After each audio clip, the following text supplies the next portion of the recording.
आपके आंगन में भी गूंजेगी किलकारी, इनके यहाँ नतीजे हैं चमत्कारी। बांझपन की समस्या से छुटकारा चाहिए तो सिवान की जानी मानी महिला प्रसूति व बांझपन रोग विशेषज्ञ डॉक्टर वंदना कुमारी के पास आइए। यहाँ 24 घंटे इमरजेंसी सेवाएं उपलब्ध है। पता है Vandana maternity care clinic, Puja medical hall, doctor Ramaji Chaudhary से 100 कदम पूरब, डॉक्टर्स कॉलोनी, सिवान।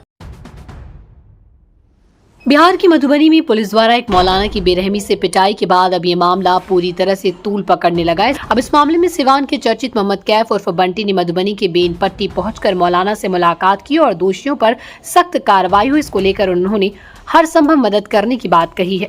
मोहम्मद कैफ उर्फ बंटी मुसलमानों के हक की बात बेबाकी से करते हैं, चाहे वो बहराइच का मुद्दा हो या CAA और NRC या UCC और वक्फ बोर्ड पर खुलकर अपनी कहते नजर आते हैं।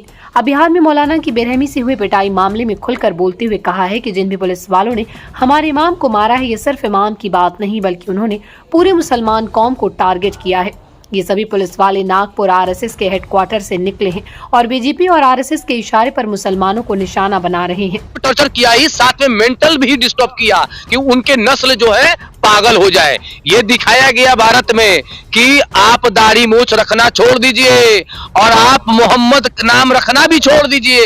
ये परीक्षण लेके DSP आया हुआ है। ये बिल्कुल ये DSP RSS का है, ये बिल्कुल DSP BJP का है और ये नागपुर से आया होगा, तभी इतने भयानक और खतरनाक आया हुआ है। ये गोडसे को मानने वाला है, या पे रखिएगा ये संविधान के मानने वाला होता क्योंकि एक रक्षक भक्षक बन चुका है। ये रक्षक का काम है कि संविधान को लागू करना, हर जात के लोगों को साथ लेके चलने की बात हो रही है, लेकिन ये बिल्कुल ही RSS का, मैं फिर से कह रहा हूं, ये RSS का है और RSS टारगेट करके चलती है कि जहां भी दाढ़ी वाला टोपी वाला दिखता है ये। और एक और चीज, ये मॉब लिंचिंग है। फर्क इतना है कि ये पुलिसिया मॉब लिंचिंग है। पूरा मामला क्या है जानिए। दरअसल 30 जनवरी को बेनीपट्टी थाना क्षेत्र के कटैया गांव निवासी मोहम्मद फिरोज, जिनकी उम्र करीब 37 साल है, उन्होंने बेनीपट्टी थाने के पुलिसकर्मियों पर वाहन चेकिंग के दौरान मारपीट कर घायल कर उनका आरोप लगाया था। पुलिस की पिटाई से उनके शरीर पर जख्म के कई निशान भी थे। इस घटना के बाद उन्होंने कार्रवाई के लिए SP को आवेदन दिया। हालांकि पुलिस का कहना था कि वाहन जांच के क्रम में मोहम्मद फिरोज भागने लगे थे। पुलिस ने इसलिए पकड़ा था। SP के निर्देश पर जांच के बाद पुलिस कर्मियों पर एक्शन लिया गया। जांच रिपोर्ट में ASI मुकेश कुमार, हवलदार रंजीत, सिपाही विक्रम कुमार, चौकीदार सुरेश पासवान और चौकीदार सुरदीप मंडल को दोषी पाया गया। इसके बाद तत्काल प्रभाव से निलंबित कर दिया गया। प्रशिक्षु DSP से थानाध्यक्ष गौरव गुप्ता को पुलिस कार्यालय मधुबनी में योगदान देने का आदेश दिया गया। इस पूरी घटना को लेकर मौलाना मोहम्मद फिरोज ने बताया है कि कुछ दिनों से उनकी तबीयत खराब थी तो वो ससुराल गए थे। घटना के दिन वो ससुराल से ही लौट रहे थे, लेकिन वहां जांच के दौरान पुलिस ने जब उनको हाथ देकर रोकने की कोशिश की तो वो वहां न रुककर कुछ दूर जाकर रुके और इसी को लेकर पुलिस ने पहले वहीं पर उनकी जमकर पिटाई की और फिर गाड़ी में बैठाकर थाने लेकर चले गए और वहां भी बड़ी बेरहमी से उनकी पिटाई की। इस दौरान उनको भद्दी भद्दी गालियां भी दी गई। सुबह 9 बजे का समय था।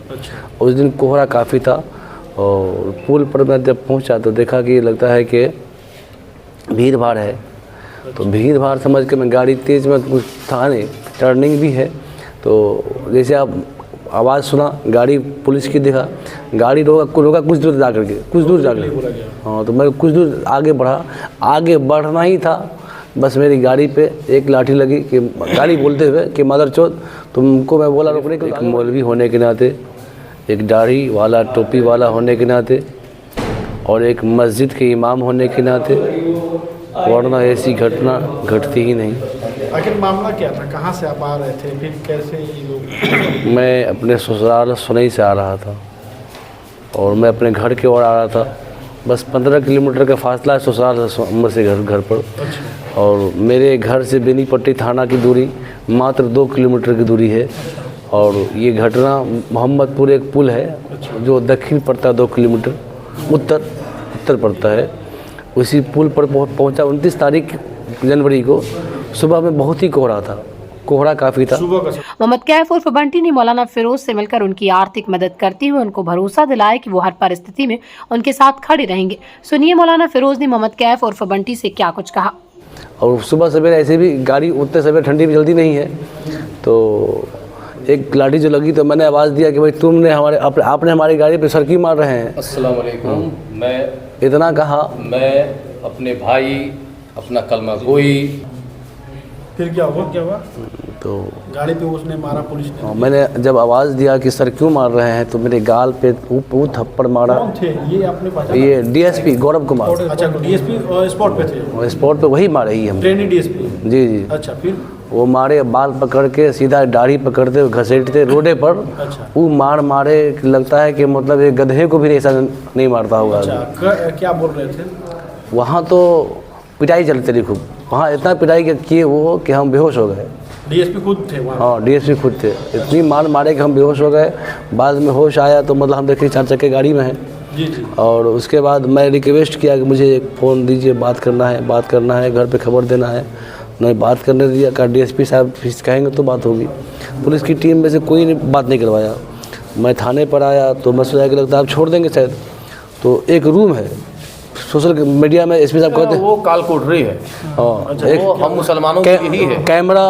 कैमरे पे मारपीट नहीं हुआ। कैमरे नहीं अलाउ होते? हाँ, कैमरे उस रूम के अंदर रखा गया। आधा पौन घंटे के बाद डीएसपी साहब खुद आए। अच्छा, वही डीएसपी जो आपको मारे थे? हाँ आए। जैसे आप मैं यहाँ आप बैठे हुए हैं, ये गेट है, गेट खोला, मारा, लात गिरा दिया नीचे। अच्छा। अब रूम फिर बंद किया।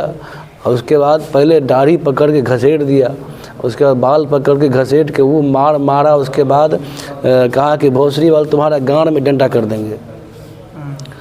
तो अगर साले मतलब एक तरीके से हजरत वो टोटली आपको आतंकवादी की तरह ट्रीट किया है। जी जी, मतलब आतंकवादी आपको मान ही लिया था। अच्छा, कुछ बताया नहीं कि क्यों मार रहे हैं? इसने ये जुमला भी इस्तेमाल किया जी आतंकवादी वाला। जी। उसने कहा कि तुम्हारा बाल तो चोर की तरह है। अच्छा। हाँ। तो मैं कहा कि मैं चोर उचक्का नहीं हूँ, मैं तो मस्जिद में रहता हूँ, एक मौलवी किस्म का आदमी हूँ, 20 साल से मैं पढ़ा रहा हूँ। तो कहा कि तुम मौलवी हो, मस्जिद में रहते हो, तुम आज से अल्लाह से दुआ मांगना, अल्लाह तुमको बचा लेगा। तुमको आज इतना मारेंगे ना कि तुमको न तुम्हारा बाप बचाएगा, न तुम्हारी माँ बचाएगी, न तुम्हारा अल्लाह बचाएगा, कोई तुमको बचाएगा नहीं। और तुम्हारे माँ के सामने में, तुम्हारे बाप के सामने में इतनी मारेंगे। तो मैंने कहा भी कि मेरे बाप इंतकाल कर गए हैं, मेरी माँ बॉम्बे गई हुई है। कहा तुम्हारे गांव के लोगों के सामने मारेंगे। और वो जितना मारना हुआ उसके बाद वो मारा ही। फिर हवलदार को बुला करके और कहा उससे भी अपना दो आदमी से हाथ पकड़वा करके मैंने एक जंगली तरीके के से आपसे रवैया किया है वो। उसके बाद जो लाठी चलाने लगा तो मैं ज़मीन में लौट आ गया कि 400 लाठी मार दिया। कितना लाठी मारा? हम तो 400 से कम दिया ही नहीं है, मार्केट में चल रहा है वैल्यू। हम लोग पता करवाए ना, हम घर गए थे ना आपके, तो सारे आदमी को छोड़े थे। फिर आपने कि आप बेहोश हो गए थे तब ये सब हुआ है। मतलब बेहोश से फिर मारा। उसके बाद क्या हुआ? और मार पड़ी, पता नहीं लाठी हमको क्या पता, हमें तो बेहोश हो गए। लात जूता कितना खाए होंगे, बाल पकड़ ये के। नहीं बता रहे थे कि क्यों मार रहे हैं, क्या आपका वो था? मैं तो पूछने का टाइम ही नहीं देते थे। अच्छा, पूछने का टाइम देता हूँ ना। फिर घर पे कैसे सूचना दी आपने? तो जब मैं पेशाब करने भी जाने की तमन्ना किया तो पेशाब करने का को भी कहा तुमको तो साले पेशाब तुमको पैंट में करवा देंगे, ज़्यादा बोलेगे तुम्हारा पेशाब तुम्ही को पिला देंगे। ज़्यादा बोलेगे तो पेशाब तुम्ही को पिला देंगे। हाँ, ये डीएसपी ने कहा था? और सब लफ्ज़ डीएसपी ने कहा। और उसके बाद पानी तो समझिए बोतल में जो हल्का रखा हुआ था वो गिरा के छोड़ दिया। कहा कि तुमको इसको साले पानी मत देना, इसको पानी मांगे तो मुंह में पहना कर देना। और मैंने नंबर 6 कोई से उस टाइम भी बात नहीं कराया। मैं नंबर 1 अनजान व्यक्ति को, चूँकि हैंड पैप बगल में है तो लोग पानी पीने आते थे, खिड़की से मैं देखते कि लोग एक कैदी बैठा हुआ था, खिड़की मत खोलो, फिर भी छिपा के मैं खोलता, कोई इशारा करूँगा कोई आएगा शायद। बहुत देर के बाद एक आदमी आया, उसको इशारा किया, बंदा कुछ पानी पिलाया और एक नंबर में लिख के दिया घर के लिए, घर के लोगों के लिए। मैंने अपने एक आदमी का नंबर लिख के दिया और नंबर पर मैं कहा कि कह दो कि मेरा नाम मोहम्मद फिरोज़ है। मैं उस पर लिख भी दिया मैं थाने में हूँ। तो जानता है कि मौलवी साहब है नहीं, वो खबर दिया। अब कितनी मशक्क़त के बाद, कितनी समाजत के बाद मेरे घर के लोगों ने छोड़ाया। मेरे शफीक भाई की बहुत मेहनत करनी पड़ी, उन्होंने छोड़ाया। और उसके बाद मेहनत करने के बाद भी रिश्वत जो होता है ऑन कैमरा कभी भी नहीं लिया जाता है नहीं।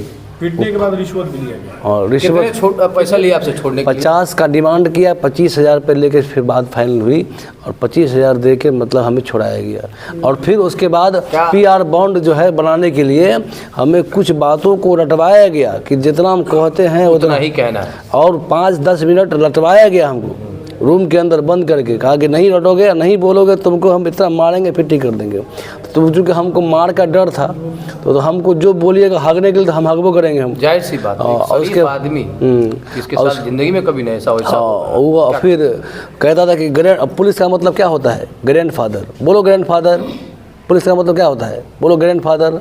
अब चूँकि सब पुलिस वाले को बोला कि इससे पूछिए तो पुलिस का मतलब क्या होता है, चूँकि हम क्या बोल सकते हैं। वो तो आपकी मजबूरी, हम समझ सकते चलिए, हैं। अभी सिवान से चलकर मोहम्मद कैफ और बंटी आए हैं और आपको ये आश्वासन दिया कि जहाँ जरूरत पड़ेगी वहाँ खड़े रहेंगे, तो क्या कुछ कहेंगे? मोहम्मद कैफ, बंटी आपके पास आए हैं। हम अपने ये हमारे बड़े भाई हुए, क्योंकि हम जो हमारे मुखलिस हैं वो हमारे बड़े भाई हैं।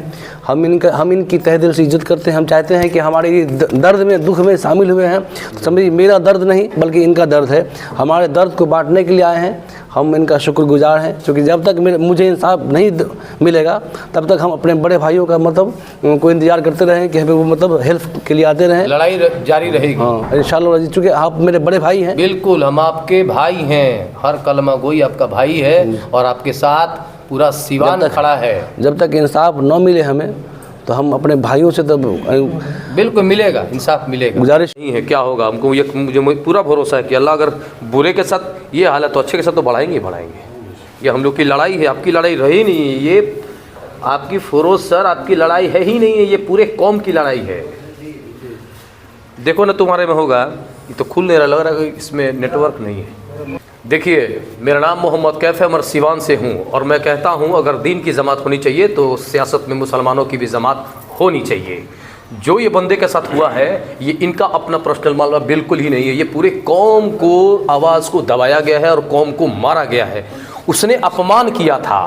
वो DSP जो RSS और BJP से पढ़ाई करके आया हुआ है, हमारे कलमा गोई, हमारे इमाम, हमारे बिरादर, हमारे जिगर के टुकड़ा, मैं इन्हीं लोगों से इल्म हासिल किया हूँ, इन्हीं लोगों से शरीयत के बारे में जानता हूँ, इन्हीं लोगों से मैं अपना जो भी किताब जो भी इखलाक है मैं इन्हीं लोगों से लिया हूँ। और इन पे जब चोट हो सकता है तो हम मुसलमान कहाँ हैं, ये तो सोचने वाली बात है। अगर आप मुसलमान अगर इस बार नहीं जगे तो कहीं भी नहीं रह पाइएगा, आप याद रखिएगा। उसने अपमान किया था और हमारी जो कैफ की टीम है उन्हें सम्मान देने का काम करेगा। तुम अपमान करते रहोगे, मुझे कोई फ़र्क नहीं पड़ेगा। हम इनके साथ खड़े हैं, तन मन धन से हैं। अगर ब्लड भी देना पड़ेगा तो हम कलमा गोई, क्योंकि हम मुसलमानों का एक ही रिश्ता है। और क्या है रिश्ता है? तेरा मेरा क्या रिश्ता? ला इलाहा इल्लल्लाह मुहम्मदुर रसूलुल्लाह। अब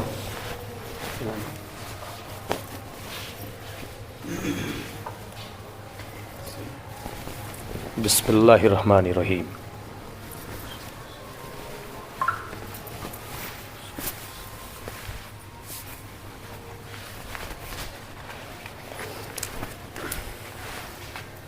ये छोटे भाई की तरफ से छोटा सा रख लीजिए।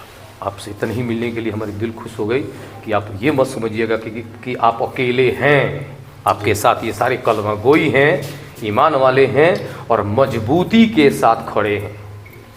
क्योंकि ये चोट फिरोज साहब का है ही नहीं, ये चोट पूरे कौम को है, पूरे मुसलमानों का है। जिस तरीके से, क्योंकि अगर वो चोट देता तो आपका दाढ़ी बिल्कुल ही नहीं घिसता, आपका टोपी नहीं उतारता और आपका प्राइवेट पार्ट पर नहीं मारता। मतलब उसको नफ़रत और नफ़रत सिर्फ और सिर्फ मुसलमानों से है। और यही वजह है कि मैं सिवान से 250 किलोमीटर दूर से आपके मिलने आया हूँ। और मैं जिस तरीके से मैं सबको कह देता हूँ, कोई भी मुसलमान को अगर इस तरीके से प्रताड़ित करता है तो ऐ कौम वालों जगो, शहादत तुम्हारी पहचान है और तुम्हारा ईमान करबला के बाद शुरू होता है। अगर इस चीज़ को देखते हो तो जगो और जवाब देने के लिए तैयार रहो, चाहे दुनिया में कोई भी हो। क्योंकि मौत पे ईमान है, मरना अगर तय है तो लड़ना भी तय होना चाहिए हम ईमान वालों के लिए।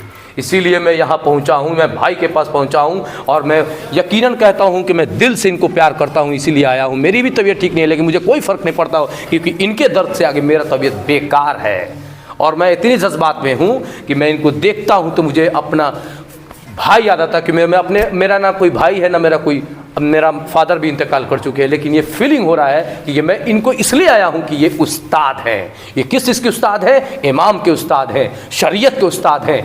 और जो चीज़ बताने वाला चीज़ है वो हदीस, जो नबी करीम सल्लल्लाहु अलैहि वसल्लम ने बताया है, उस पर चलने वाला बताने वाला कौन मिलेगा? सिर्फ और सिर्फ हमारे कलमा गोई, हमारे मौलाना ही मिलेंगे। उसको रोकने और उसको मारने का काम किया गया, ये काबिल बर्दाश्त नहीं है। अगर डीएसपी बर्खास्त नहीं हुआ, अगर डीएसपी अगर आगे वाले दिन में उस पर कार्रवाई नहीं हुई, तो निश्चित तौर पर मुसलमान इंसाफ की बात मत करें। क्योंकि इस राज्य में, अगर नीतीश कुमार के राज्य में ये हालात है जहाँ सब लोग भरोसा करता है, अगर हम मुसलमानों को इंसाफ अगर नहीं मिलेगा तो बिल्कुल ही हम लोग खुद से लड़ना पड़ेगा। और मैं कहता भी हूँ कि आप लड़िए, तभी आपको हक मिलेगा। मौलाना साहब, किसी भी चीज़ की ज़रूरत होगी, मैं आपके साथ, जो भी मेरी औकात है, आपके साथ मैं तन मन और धन से खड़ा हूँ। मैं फिर कहता हूँ कि तेरा मेरा रिश्ता ला इलाहा इल्लल्लाह मोहम्मद रसूलुल्लाह है। उससे ज़्यादा हम कुछ कहने नहीं आए हैं। और उम्मीद करते हैं कि आप जल्दी अपने घर जाइए, स्वस्थ रहिए। और इसीलिए हम लोग आए हैं कि वो अपमान किया था मोहम्मद कैफ और मोहम्मद कैफ के लोग और सिवान के लोग को सम्मान की नज़रों से सम्मान देने का काम करता है, इसीलिए हम लोग आए हैं।